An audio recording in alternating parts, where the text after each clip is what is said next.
This is J. Krishnamurti's second public talk in Ojai, California, 1973. May we continue with what we were talking about yesterday.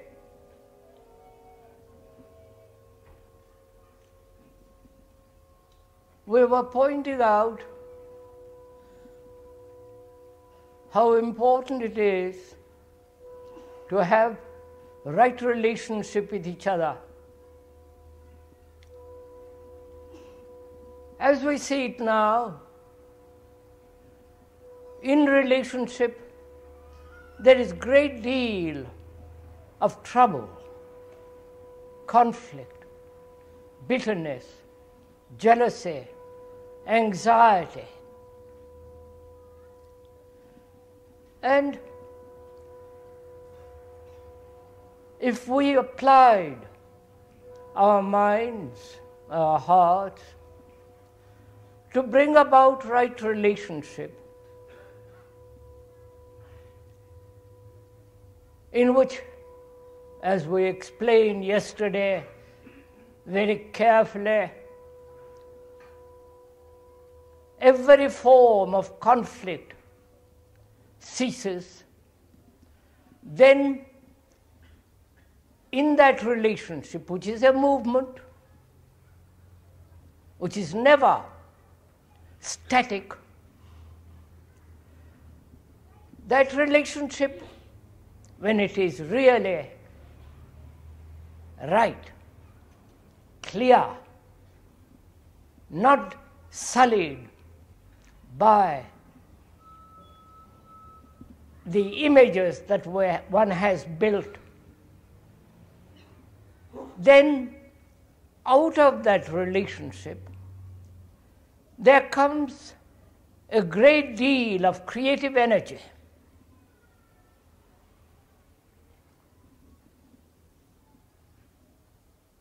I do not know if we have at all thought about or inquired deeply into what we were talking about yesterday. And if you had, you would see for yourself how important it is to have this kind of relationship which creates a totally different kind of social structure. For most of us, creativity doesn't really exist.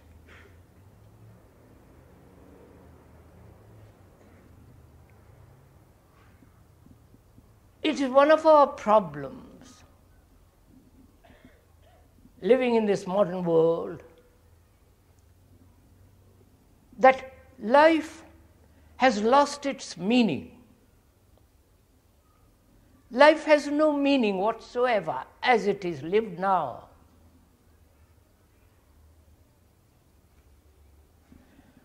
And it is one of our responsibilities, if we are at all serious, to discover for ourselves the meaning of existence. And so we are going to talk over this morning together this question of meaning in life, pleasure and fear.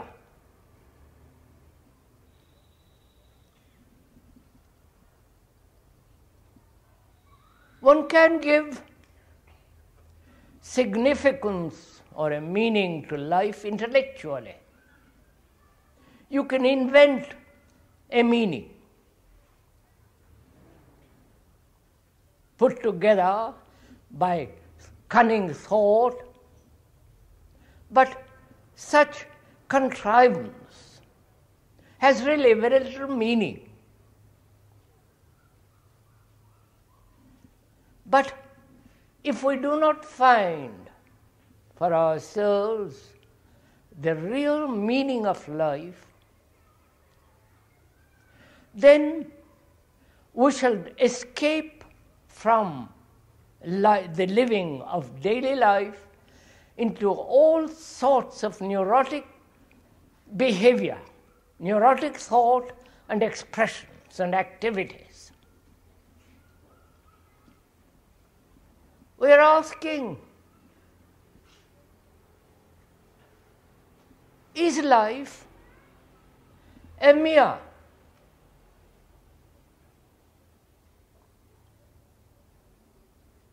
struggle, battle both within and without?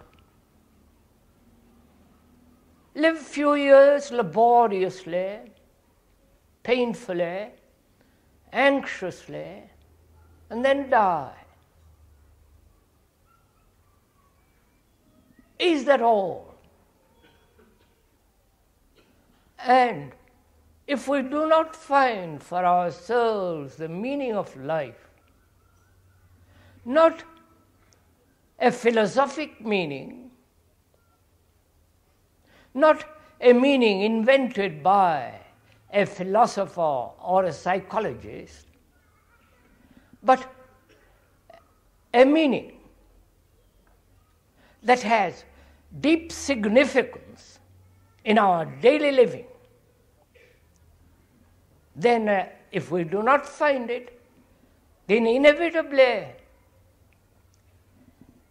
we shall always be in conflict with each other, and also we shall form various categories of division and endless conflict with each other. So in inquiring into the meaning, or if there is a meaning to life, or is it merely a passing shadow with dappled light and shadow and movement, endlessly groping, searching, struggling, and ending? So what we are going to do this morning, if you will permit it,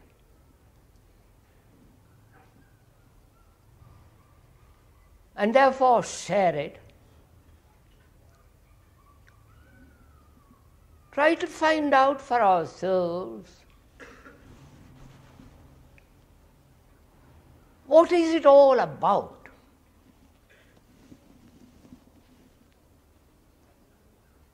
This nationalistic war, or the economic war which is to come, or which is already taking place.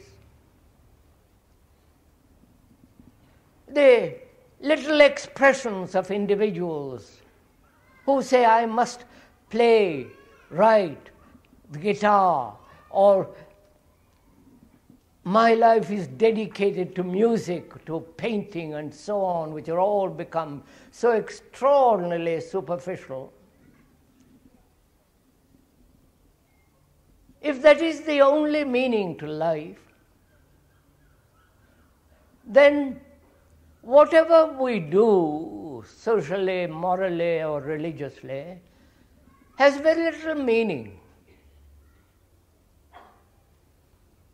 And so it behoves us, being responsible and serious,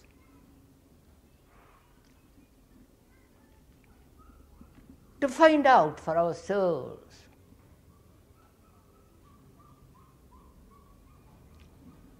and in finding out, we will share it together.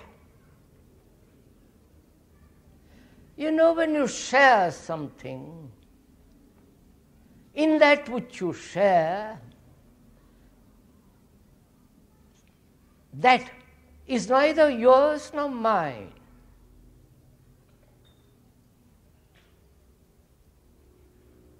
I do not know if you ever shared something with another so completely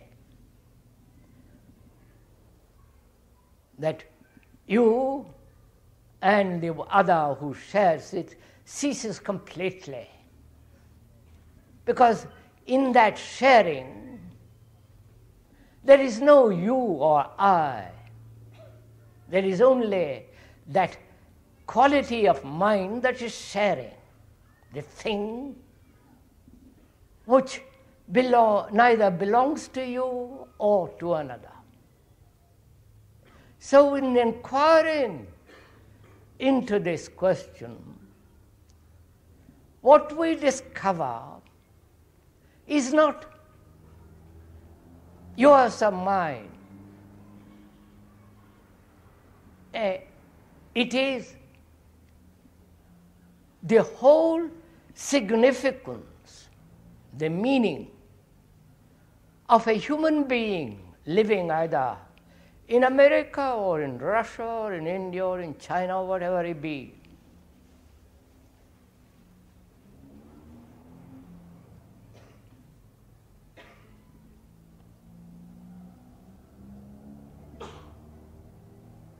As we said,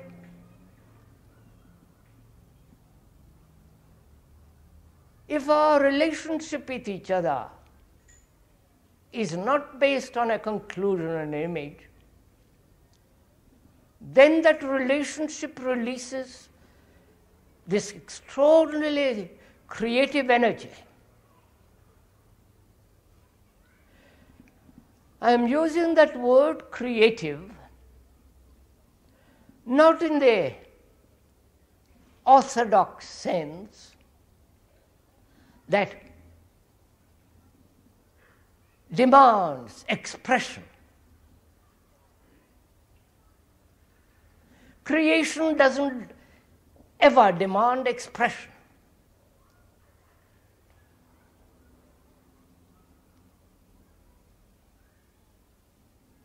In the movement of that creativity, the I, the me that wishes to express itself in painting, in literature, in music, doesn't exist at all.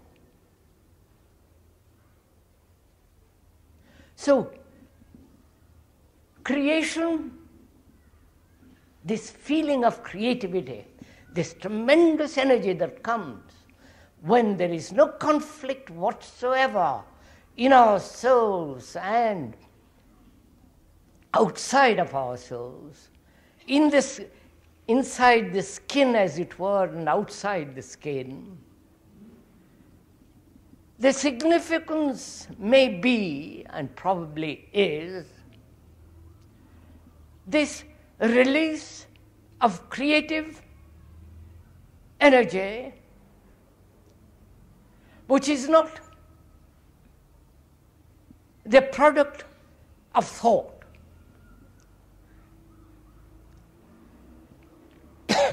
Therefore, we are going to look together,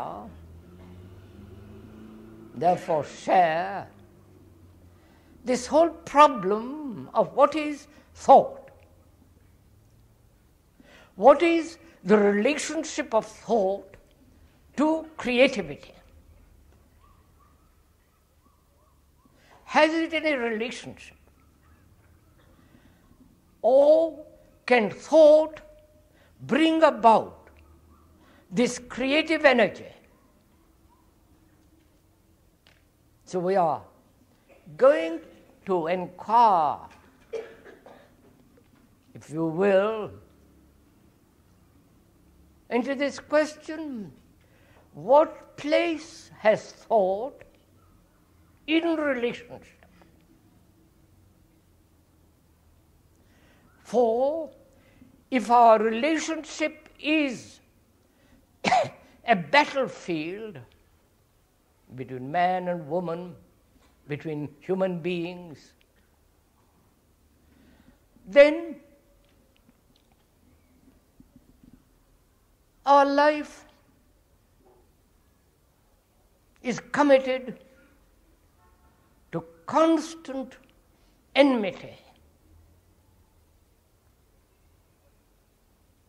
constant battle, hatreds, hurts.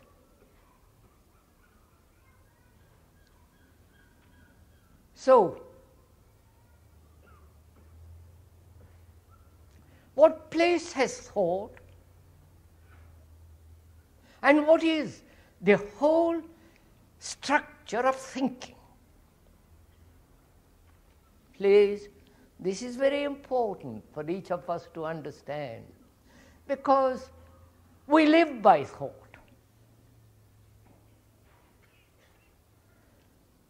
Whole world is based on thinking and its activity.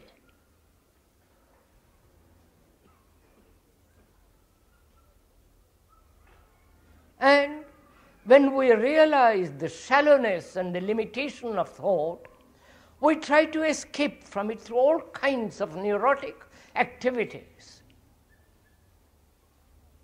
The suppression of thought,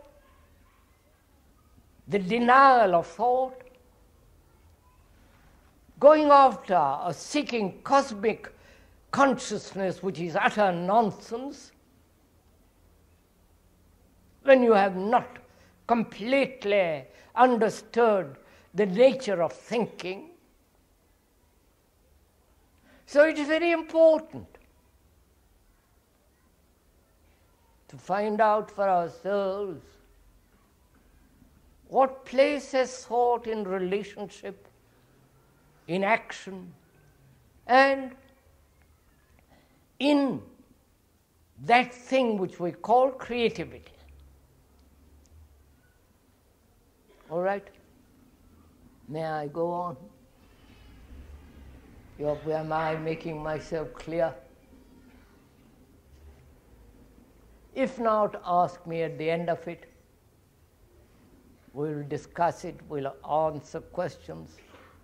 But if you're not interested, it's equally all right. But it's a lovely morning, full of shadows and light. The mountains are extraordinarily clear. And the birds are singing. And the fields and the trees are full of flowers. And there is great beauty about us. And if we could look at that so totally and completely and live with that beauty, which is to have complete relationship with nature, then you have solved all the problems of life. But we cannot live so completely with nature because in our souls we have lost the touch with it, because we are in ourselves have no relationship with another. And because we have no relationship with each other, we have no relationship with nature. And therefore we kill animals, pollute the air, all the horrors that are going on in the world. So it is very important to understand the nature of thinking.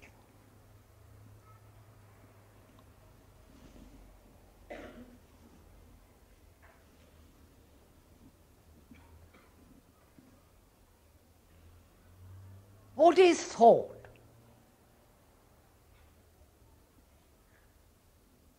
And what is the measure by which all thought functions? Please, this is not an intellectual thing. It may sound rather highbrow, but it's not. Because you act, feel, do, or commit yourself to a series of actions based upon your thinking.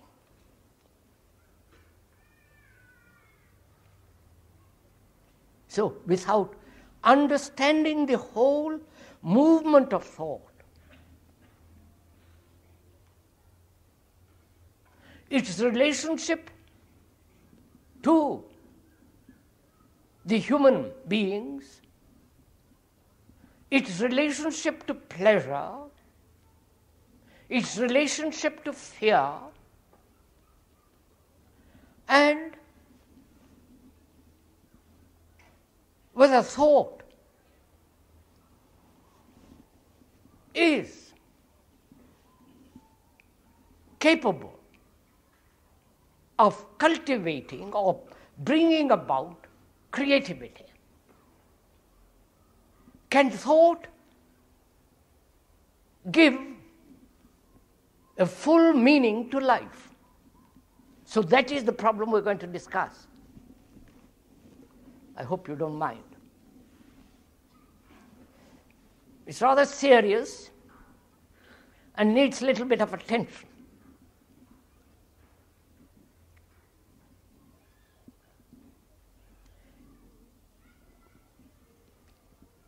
The whole Western world is based on measurement. The Greeks started it, not that I have read history, but I've observed a great deal.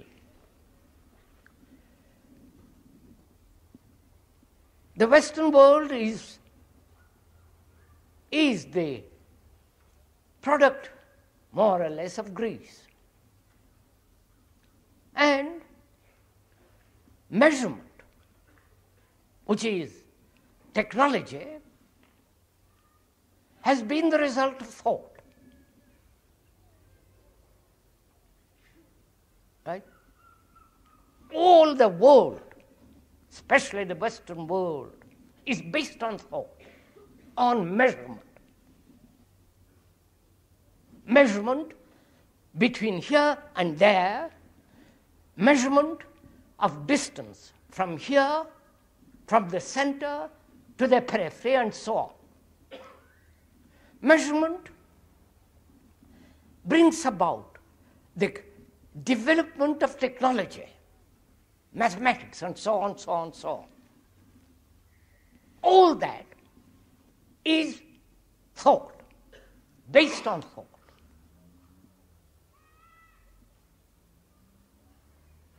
And if you have observed, you've gone to the East, there they've tried, at least few, they said to themselves, measurement is limited.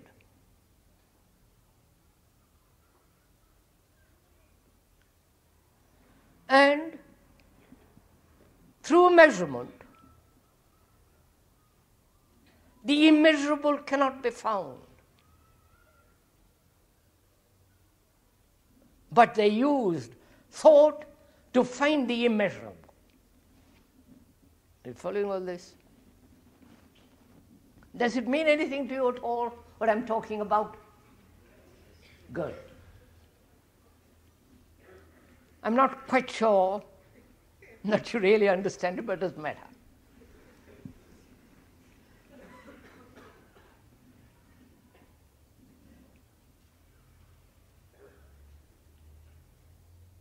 And what relationship is thought to freedom? So first, we must inquire into the nature of thinking. What is thinking? Because all our relationship, all our activity, every form of the pursuit of pleasure is based on thought. And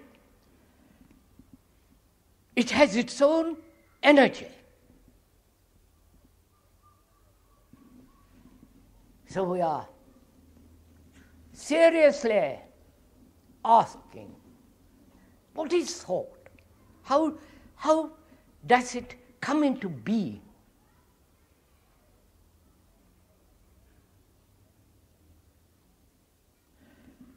Surely thought is the response of memory, experience, knowledge. You are Christians. At least you think you are. And you have been conditioned through 2,000 years to think along a particular line.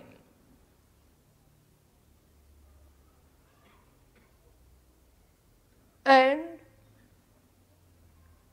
your thinking is according to the background, to the conditioning that you have had, which is based on experience, knowledge, memory. Right? That memory is stored up in your brain.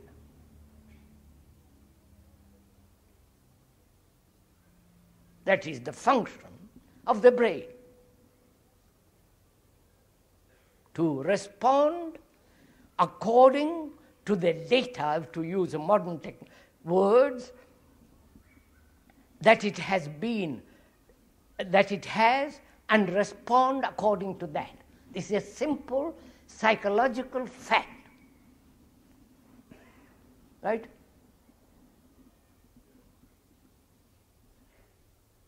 I ask you what's your name, and you're very quick to tell me, because you know it by heart, and you can repeat it very quickly. If I ask you something a little more difficult, you take time. Between the question and the response, there is an interval of time in which thought is looking, inquiring, asking in the memory for a right reply. Right? And if the question is still more complex and not wholly in the memory, then you say, I don't know. All that is the process of thinking, based upon your memory, experience, knowledge. So thinking is the response of memory. So thought is never new.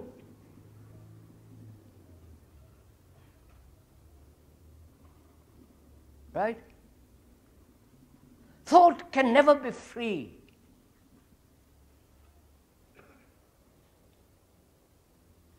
Because thought is the response of the past.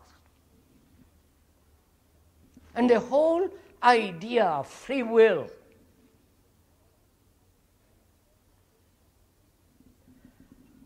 or through thought you can find freedom has no meaning. So, thought cannot be the instrument of creativity. Right? You're following all this? Please, we are sharing together, and it's very important that you and I understand this. Because if we once understood this very simple fact, then you will see for yourself that knowledge in relationship as thought breeds conflict.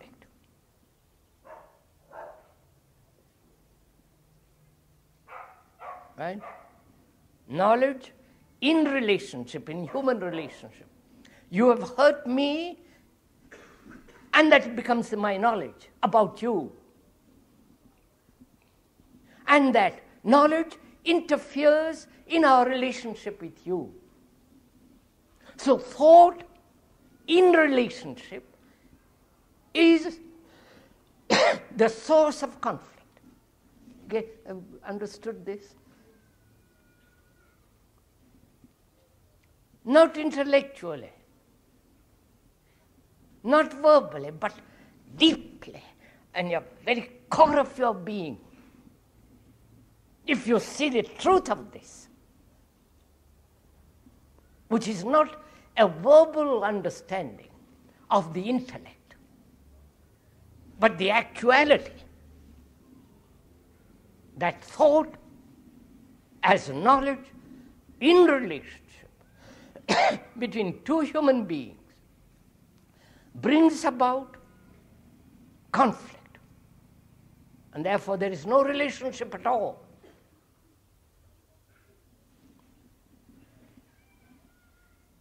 Then what place has knowledge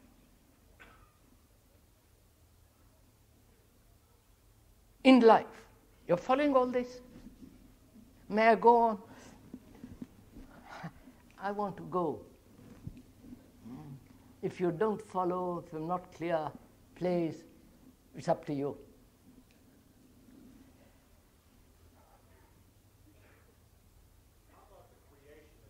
I'm coming, so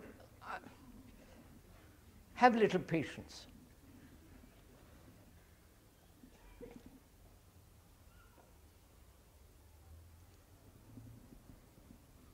What is the function of thought? If it has no place in relationship, and I see the truth of it, because it creates disastrous results in human relationship, then what is the place of thought? What is its function? I see very clearly it has no function whatsoever in relationship. Right? I hope you see this. Then what place has knowledge or thought as knowledge? What is its function? Its function is to act in the field of knowledge and nowhere else. Right? I know how to ride a bicycle. That's my knowledge. How to drive a car. How to do all the daily things one has to do. How to calculate, the whole technological, mechanical world. Because thought is mechanical.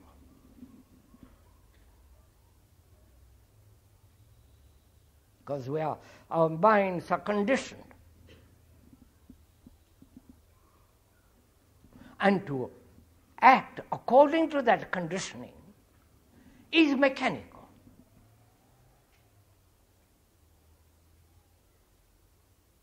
So thought has a legitimate place, but not in human relationship.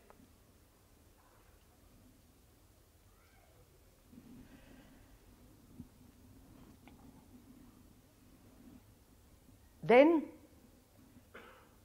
what place has thought with regard to pleasure?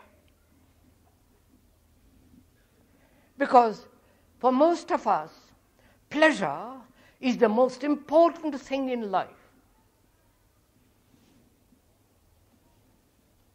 No? If we are very, very honest, one sees how we pursue pleasure. Taking drugs is a form of pleasure, to have certain experiences. Sexual pleasure, the pleasure of achievement, pleasure of success. There are 10 different forms of pleasure. And we are pursuing that all the time. Your morality is based on pleasure, and therefore it's immoral.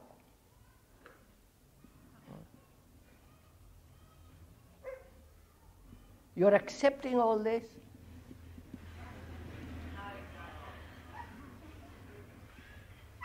Would you please repeat that last?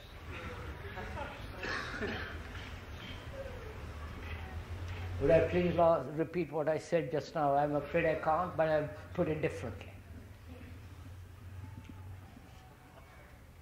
We are saying that human beings right throughout the world, whether they are Christians, whether they are communists, whatever they be, are everlastingly pursuing pleasure. Their gods, their saviors, their beliefs are based fundamentally on pleasure. And our social structure is a form of this pursuit and insistence on pleasure. And therefore morality, social morality, is immorality. So, what is pleasure? You understand? We have to grapple with all these things. This is part of our life.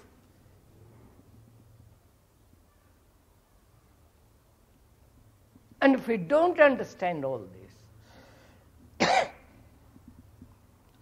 then life has no meaning. Then we live very, very superficially and die. Though in that superficiality, there are all kinds of other superficialities. So it's very important to understand the nature of pleasure.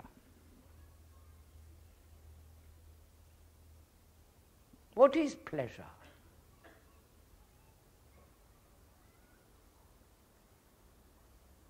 Is it a memory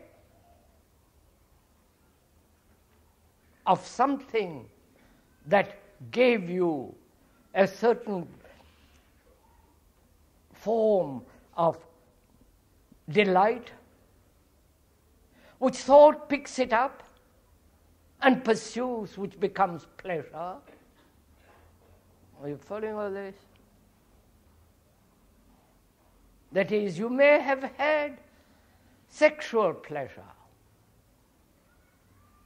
and you think about it.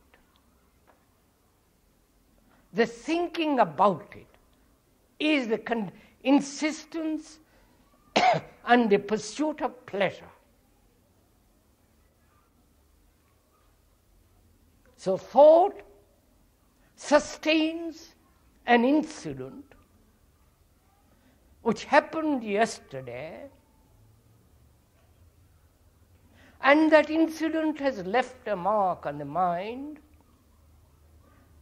on the brain, and it pursues that incident in the form of pleasure. If it is painful, it resists it. You know all this. Don't you all know all this?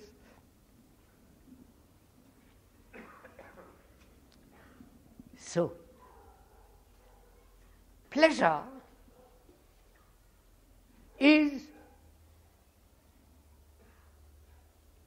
the continuance of an incident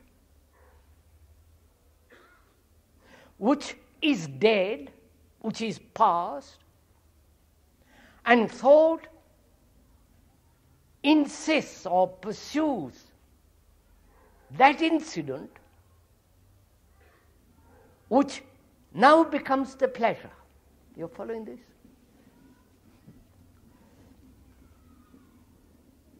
Look, sir, you told me yesterday that I was a very nice chap. It gave me pleasure.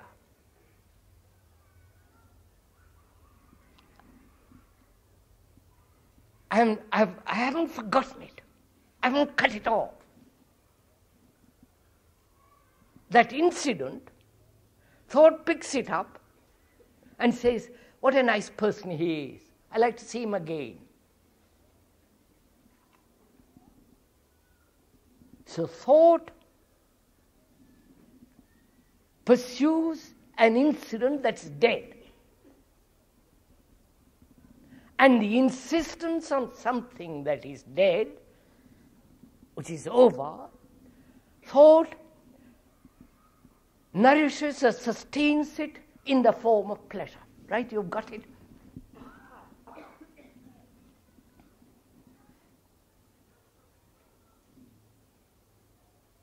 So, our life is based on thought.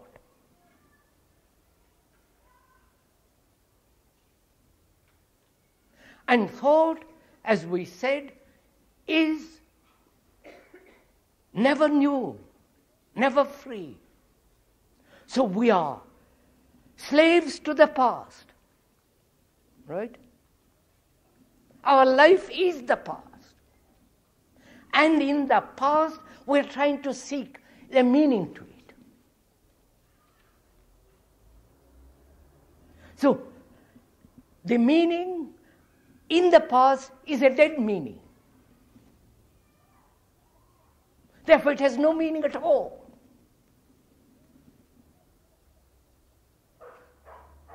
And thought can invent a meaning based upon its pleasure, its experience, its knowledge, which is always the past. So when thought gives a meaning to life, it is giving a meaning to life in terms of the old. Therefore, the meaning is dead and has no meaning whatsoever, right?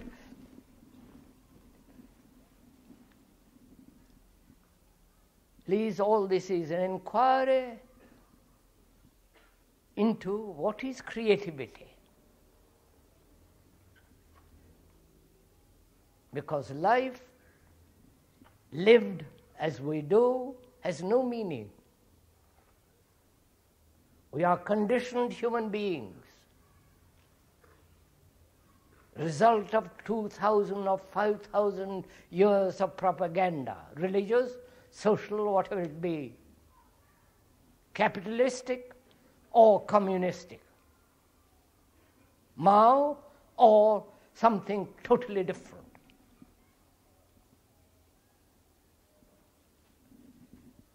And from that, what is fear? You following this?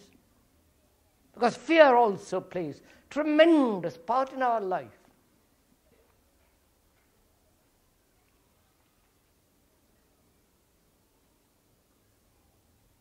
Fear of darkness, fear of what people might say or do say, fear of not fulfilling, not succeeding, the anxiety, the pain, the sorrow,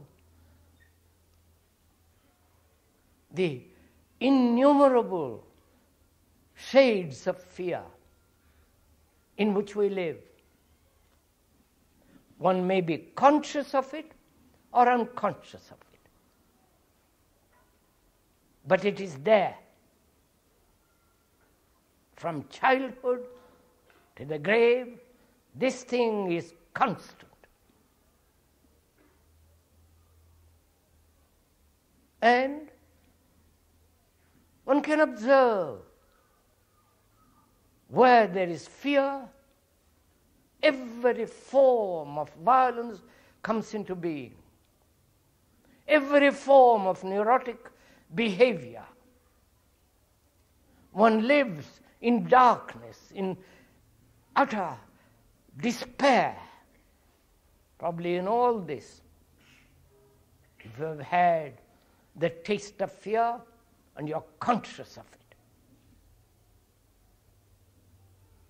Fear not only physical fear of pain, which you have had yesterday, and you hope not to have it again tomorrow, but also all the many psychological fears.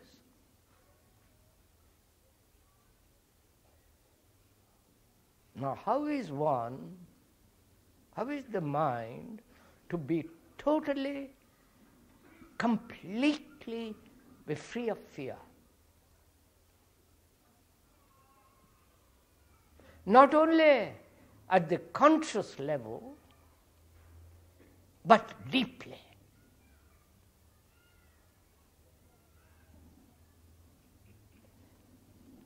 when one puts that question to when you put that question to yourself, how do you resolve it? Or do you say, well, it's inevitable, it's part of life, and one must go through fear and continue. So we get used to fear. That is, we get used to neurotic behavior. Now we're going to find out together and therefore share together whether the mind can be completely be free totally of fear.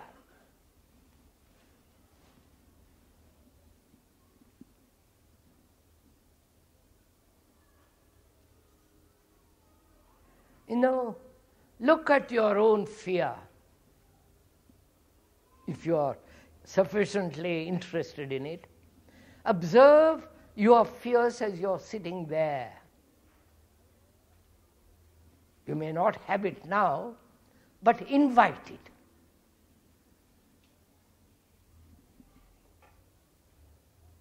You may have 10 fears or one basic fear,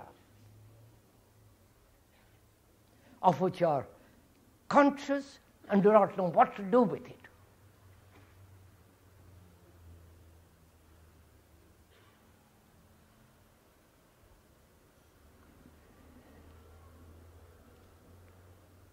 Is it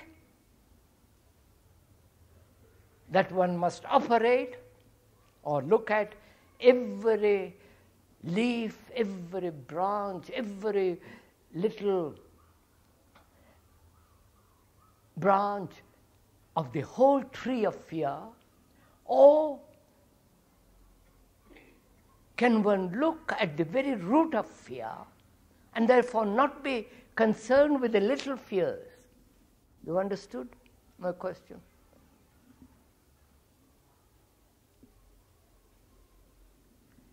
Is this fear in which we live hundreds of fears? Are they to be taken one by one and disposed of? Or is it possible to get to the root of it? And therefore, in the understanding, in coming into direct contact with it, go beyond it. You've understood?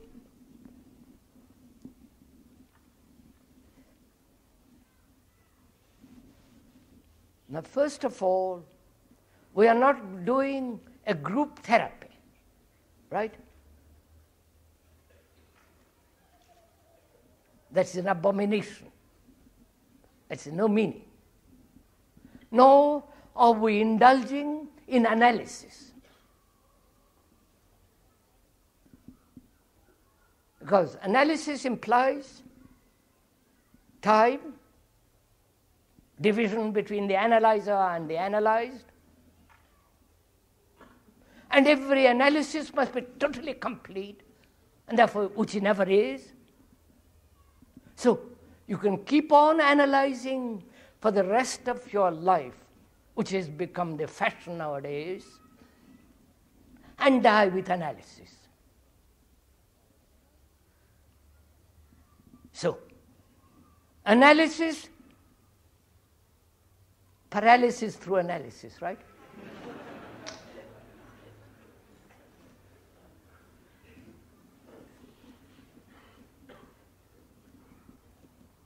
So analysis doesn't free the mind from fear.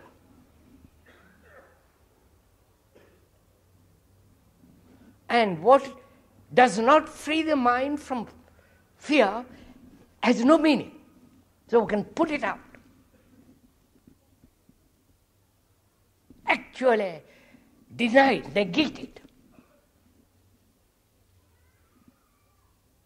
Then what is fear? We're not analyzing, we are just observing. Observation is not analysis. Just to look at that beautiful oak is not analysis, just to look. But if you can look at it, say, well, I look one leaf, and branch, and so on, that is not the whole tree. So we are trying to look at fear totally.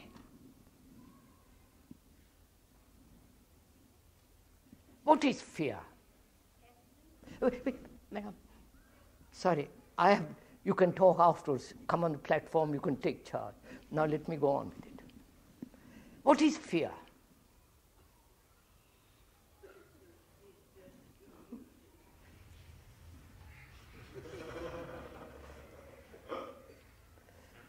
So,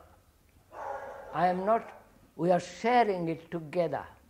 Don't give me explanations, descriptions. Because the description, the explanation is not the explained, not the described.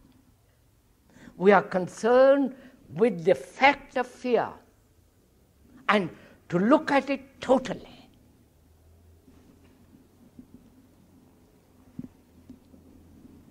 One is afraid of the pain that one has had a month ago. Thought, thinks about the future of that pain and hopes it will not occur again. You follow? So thought is responsible for the fear that might happen to take place tomorrow, because I have known physical pain. So thought is responsible for fear, physical fear. Right? Yes, sir, don't say. Look, you have had a toothache, haven't you? And you've been to the dentist. And you hope that pain won't happen again.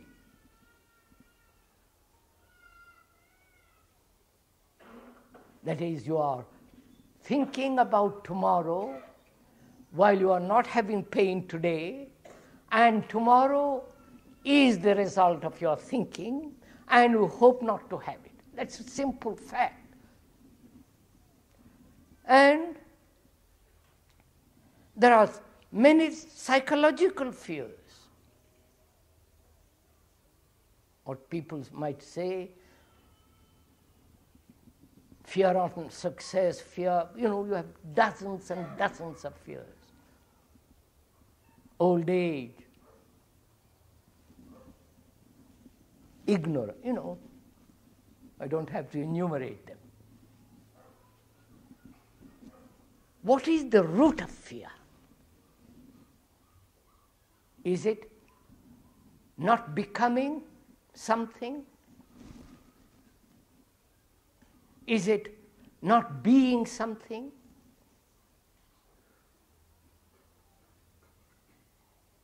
Is it at the conscious level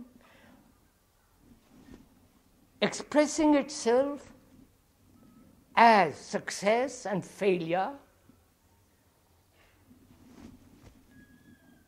not being able to achieve a certain position, psychologically or physically?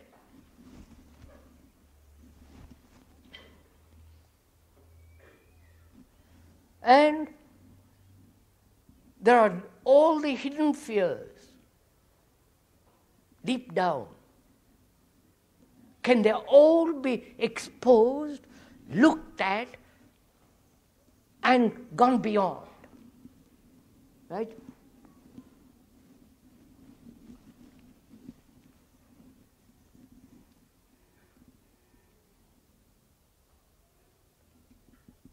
As we said, thought gives a continuity to an incident which happened yesterday, which is over, and thought picks it up and says that I must pursue that. So thought gives, nourishes, sustains pleasure. Right? So thought similarly sustains fear.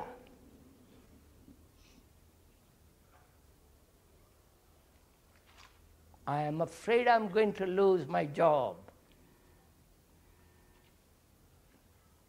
I haven't lost it, but I might lose it.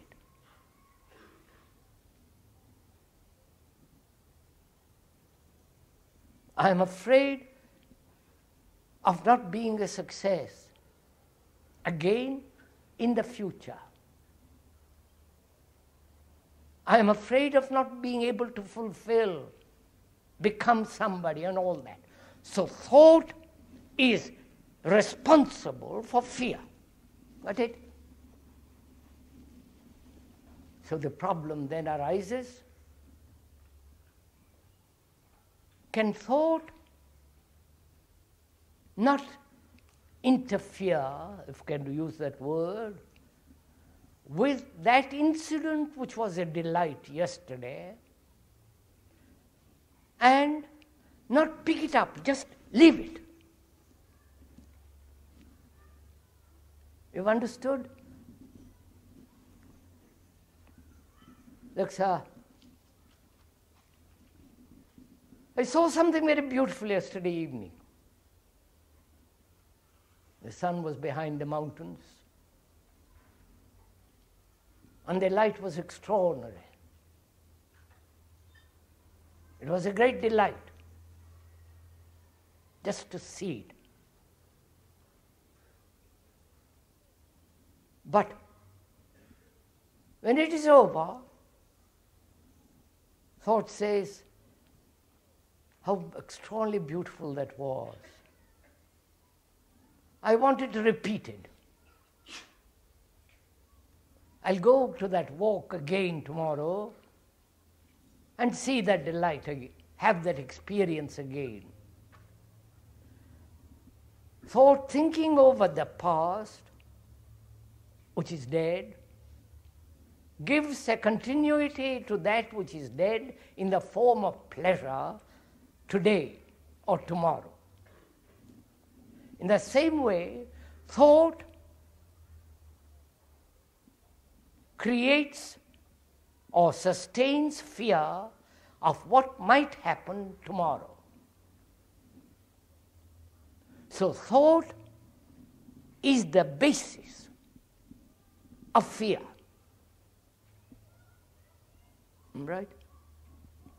Whether that fear is the next second or 10 years later. Right?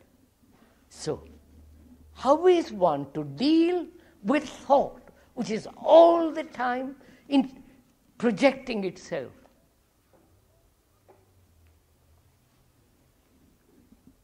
You have understood my question? Right? Can I go on with it? We are moving together, or is it too hot?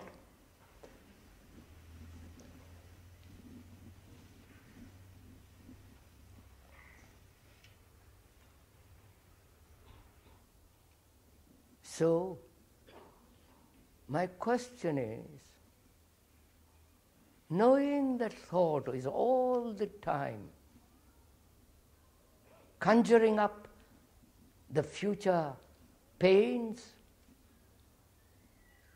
or picking up the delight of yesterday which is over and desiring to continue in the form of pleasure today. So thought, I see, is responsible for all this movement. And so I ask myself, what place has thought in all this?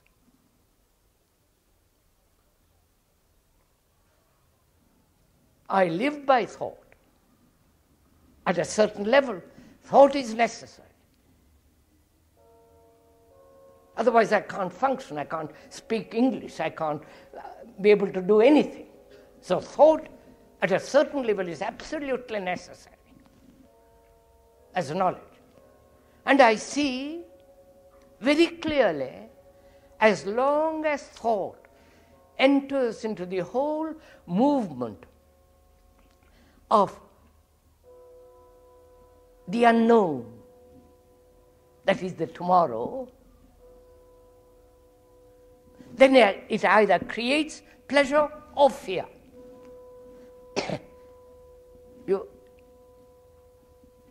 Thought can only function in the field of the known. It cannot function in the field of the tomorrow, the unknown. And yet it's all the time overflowing into the unknown, the tomorrow, the uncertain. So is there a demarcation between the known, which is yesterday, which is experience, which is knowledge, which is memory, from which all thought takes place, and a movement which is not shaped or controlled by thought. And that is creativity. The other is not.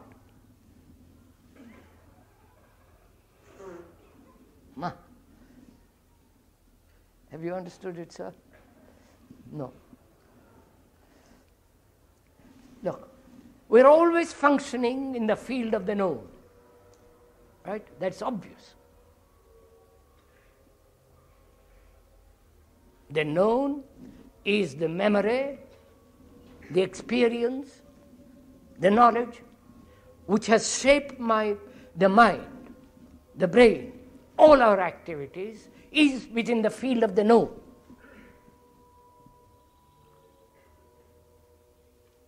The known is the past. And in that, there is no possibility of creativity. So thought cannot possibly bring about this release of creative energy. The release of creative energy, it comes into being only when thought remains in the field of the known and never moves over. So, the known as the yesterday, the unknown as the tomorrow, must move together harmoniously all the time. Then creativity takes place. I wonder if you get it.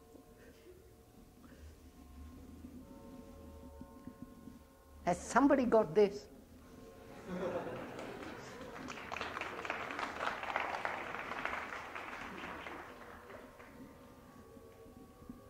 Because you see, if we are living always within the field of the known, which we are, Christians, communists, Hindus, Buddhists, Maoists, committed to some form of activity which is always from the known, in the field of the known, then we are living mechanically, living always in a prison. And in that prison, we are trying to find a significance.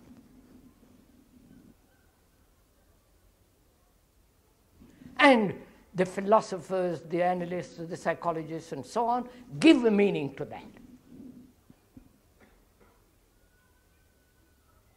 Whereas we are saying thought has a legitimate place, and it can only function in the field of the known. Therefore, thought can never bring about freedom. Thought is never new. And when one realizes, not verbally, not sentimentally, not ideologically, but actually as the fact, then the mind is free from the known, and therefore is free absolutely from fear. And therefore, the movement in harmony between the known and the unknown is creativity. And that, to me, is the significance, the meaning of life.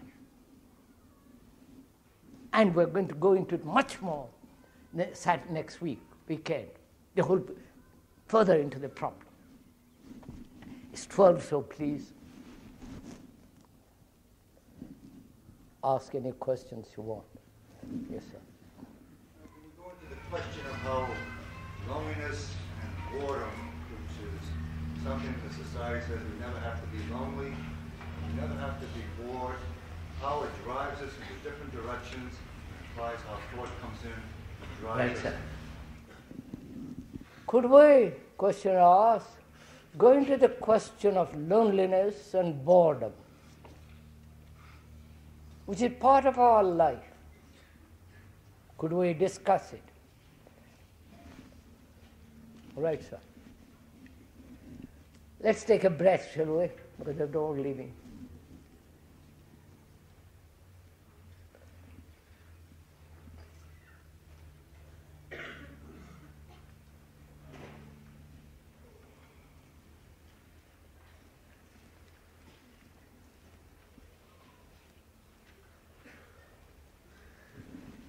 What is loneliness, boredom, and can one go beyond them? Right, sir?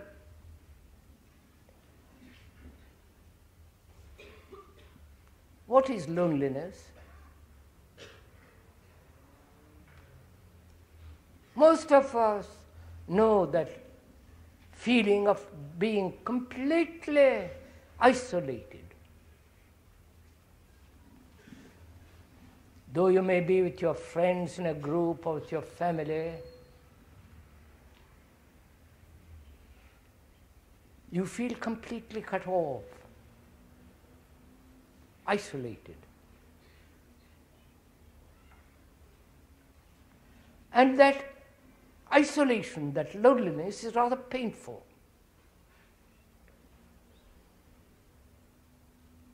And being aware of that pain, we either escape from it or try to cover it up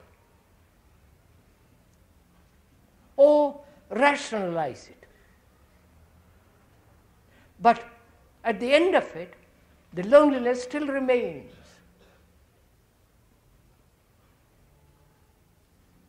Then what is one to do with it?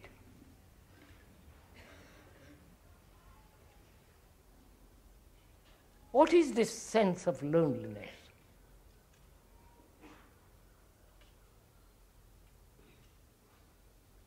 Is it the result of our daily life, which is so self-centered, so egocentric, so selfish, which is all the time isolating, building a wall around oneself?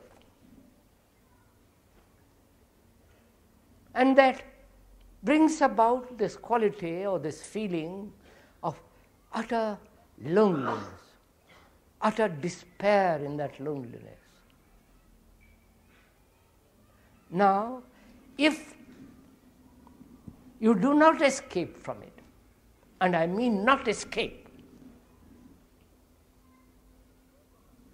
you can escape by verbalizing about it. You can escape by analyzing about why it is there.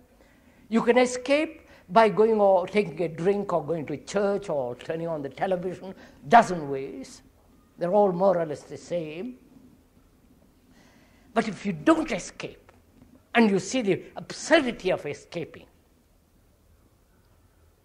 the fact that running away from it is part of that loneliness, then you have the energy to face that loneliness. Because we are wasting that energy through escape. Verbal escape or actual escape. So, when you realize the absurdity, the silliness of it, then you are facing that loneliness. Now, please follow this little bit.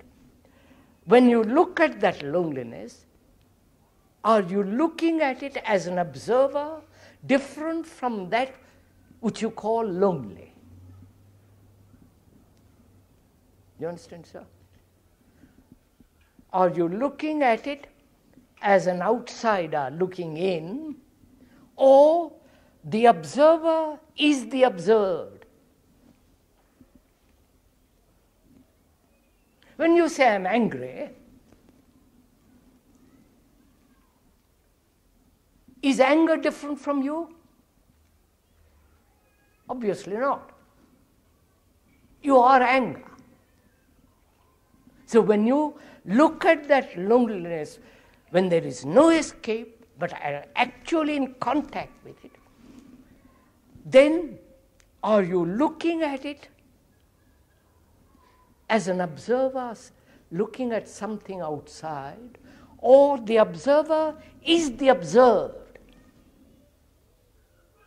Then when the observer is the observed, there is no movement of escape or rationalization, and therefore a complete going through with that loneliness, the ending of it.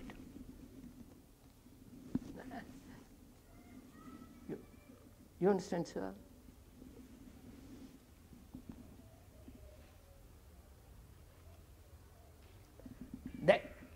Sorry, sir, just a minute, I haven't finished yet.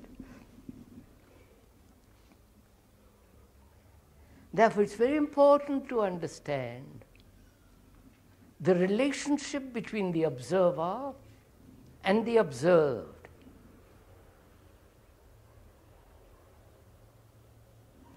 Is the observer different from the observed? The observed is loneliness.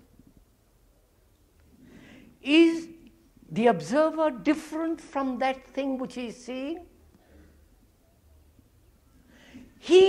The observer gives the name to that which he sees as loneliness. That the observer has experienced that loneliness previously, and when the thing comes up again, he says, that is loneliness. So he is responding, the observer is responding from the previous experience, and therefore separates himself from the new. Whereas if he does not look at it with the eyes of the past, then the observer is the observed. Then he goes beyond it. And also, what is boredom? Aren't you all bored with life? No? Huh? Aren't you? No? I'll show you how terribly bored you are.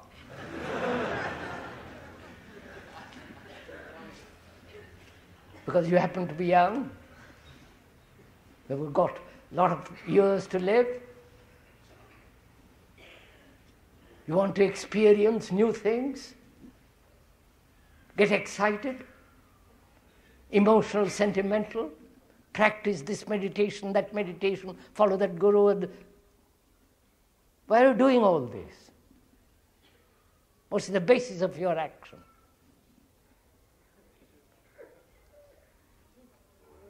Is it an escape from yourself? Because you are bored with yourself? Because you realize how petty you are, how shallow you are, how meaningless the whole structure is? And so being bored with oneself, you do all these innumerable things. So you have, unless you understand very deeply yourself, which is self-knowing, there must be boredom. So the understanding of oneself, which is a very, very subtle and complex problem. Because knowing oneself is to learn about oneself, not learn according to somebody, some clever psychologist or philosopher, but know yourself as you are. Learn about yourself. Not having learned, move. But learning is a constant movement. And that therefore, in that there is never boredom. Yes, sir. Krishnamurti, some people say that creativity is related to the manipulation of the known into new combinations. Some people take that viewpoint. You seem to address yourself to a quality of awareness that transcends the known and stops at the anticipation of the future. Yes, sir. Could you elaborate upon this with the use of the word awareness, please? All right.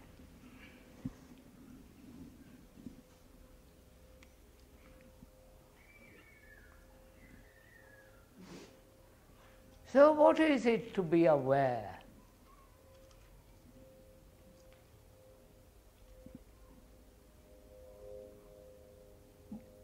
Don't practice awareness. Don't go to some school or somebody to learn how to be aware. Awareness is actually in the active present, right? Aware of the trees, of the sky, of that extraordinary color of that branch. Aware of the light, of the colors about you.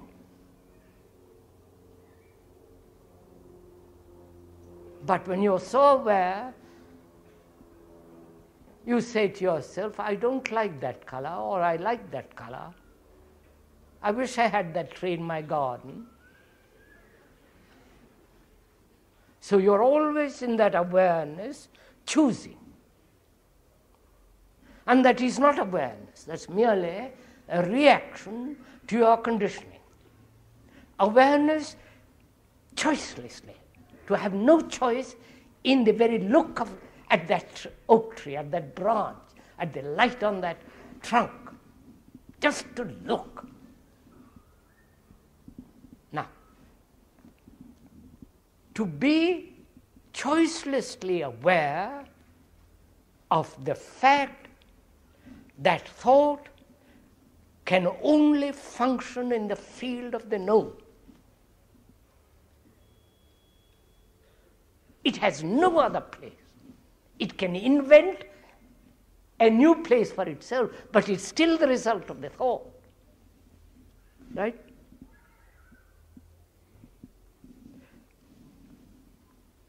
To be aware, the whole machinery, the whole movement of thought, and also to be aware of a movement which is not in the field of the known. That is, sir,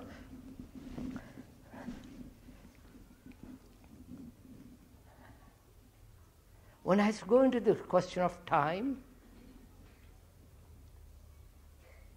time is always within the field of the known. Right? Time is measurement. Yesterday, today, and tomorrow.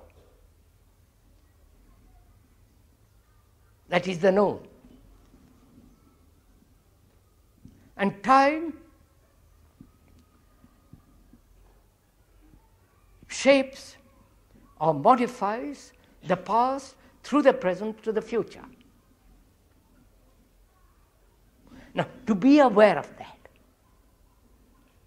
as one is aware of that trunk of that extraordinary tree with that color, choicely. And if one is totally aware of that, then what takes place? Is there an awareness of the unknown? No. That's the whole point. The moment you are aware of the unknown, it is the known. I don't know if you see all this. Right, sir? So, the movement of the known, and it's a movement. And that which is not being capable of putting into words, which is not measurable, has no relationship to thought. So, the total awareness of both, awareness of the known and also awareness that says, I cannot possibly be aware of the movement of the unknown. Right? So it's like this. If you are happy, the moment you become aware that you are happy, it's gone. That's all. It's as simple as that.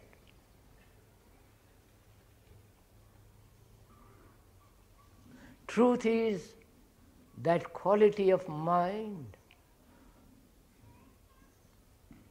which never knows that it is the truth. You understand? Yes, sir. Beg your pardon? I can't hear.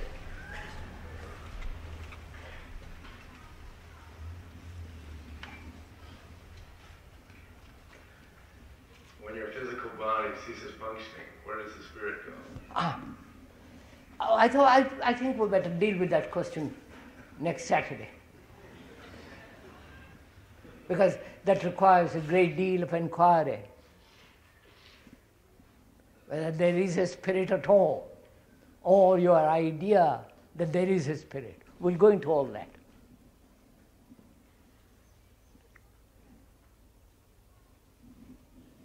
If you have no more questions to ask. When you take a concept like trying to achieve perfect happiness, it would seem that you're trying to divorce yourself from the pleasure you could derive from it.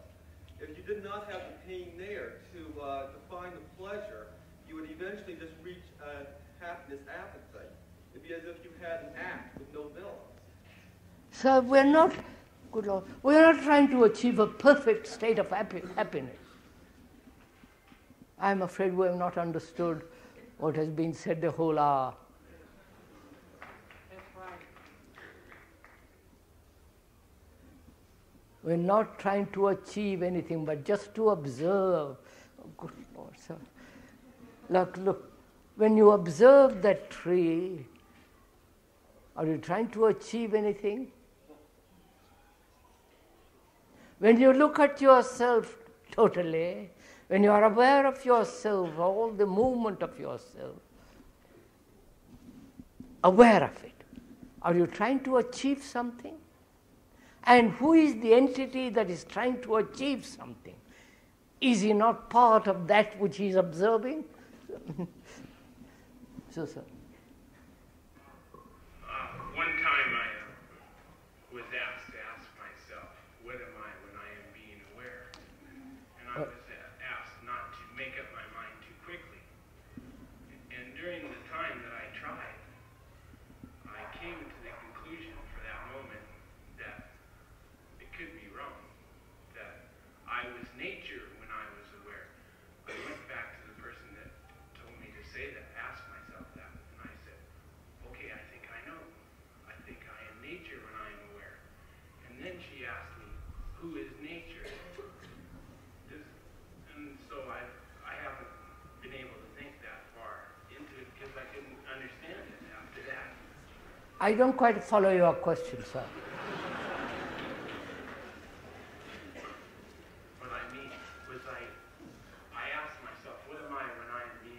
Oh, that's good enough.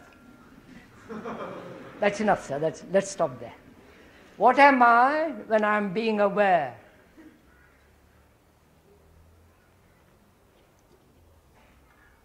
What are you when you are being aware?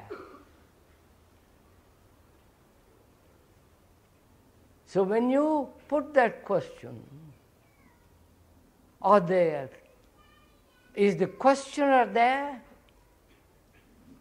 You understand? When you say, what am I when I'm aware? In that question there is a duality. The one that is aware and the one that says, what am I when I am aware? Then, if there is duality, then there is no awareness at all.